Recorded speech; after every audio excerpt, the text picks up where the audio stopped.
Hey, Todd Douglas Miller. This is Noel Manning. I hope you're doing well today, sir. I'm doing great. How are you down there? Hey, I am wonderful. I am absolutely wonderful. I really appreciate you taking the time to talk about this magnificent Apollo 11. Wow, what a fascinating journey that you have taken with this project.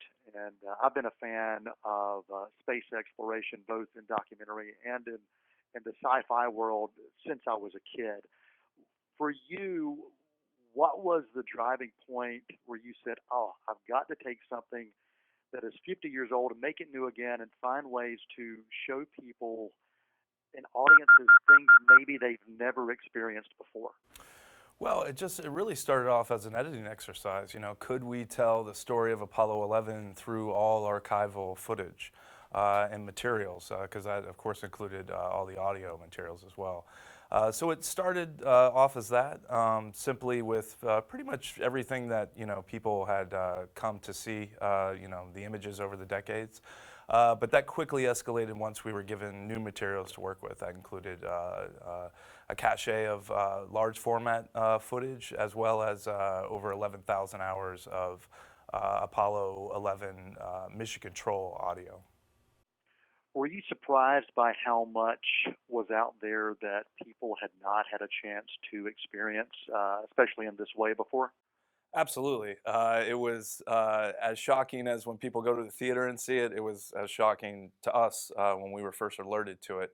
But it wasn't, I would say the most shocking was when we saw the very first images of the large format footage, film footage. And those were of the Saturn V being rolled out to the crawler. And we realized that it wasn't just large format footage shot from the ground, but that these cameras were actually, they were aerial shots. So they had put these cameras into helicopters. So Wow. we realized the production quality right away, and that was very significant. What point did you decide, okay, this is something I want audiences to see? Was there some trigger for you? Were you a big fan of space exploration, or was it something different? Yeah, I mean, being a fan of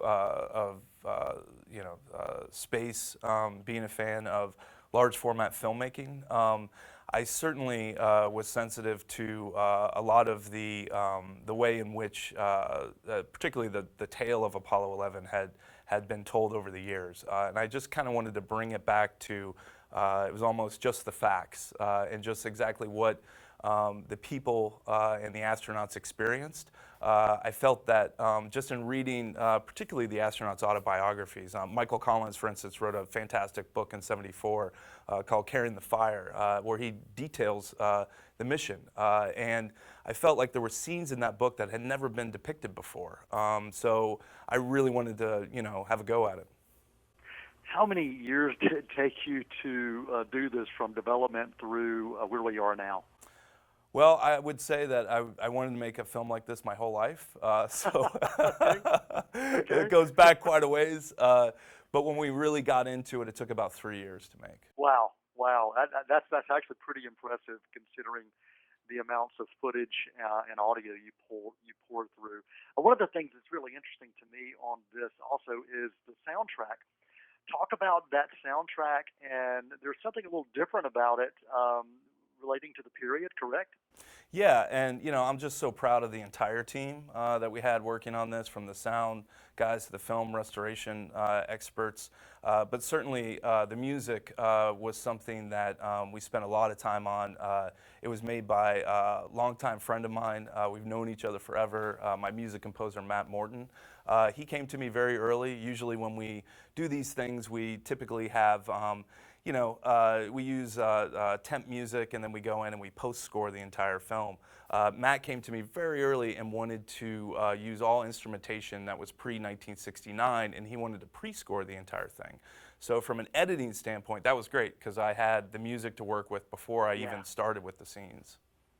Well, I am a big fan of documentary. I have been for years because it is truly showing audiences and letting the story unfold many times in the voices of those who were there, and that is definitely the case here. Any final thoughts that you want to make sure you share with audiences as they are exploring Apollo 11? Well, I think it's just a testament to the people back then and how just when a great number of us come together, we can accomplish great things. And I hope everybody checks it out on the big screen. Todd Douglas Miller, our guest right here on Cinema Scene, and I really appreciate you talking about Apollo 11. Thanks for having me.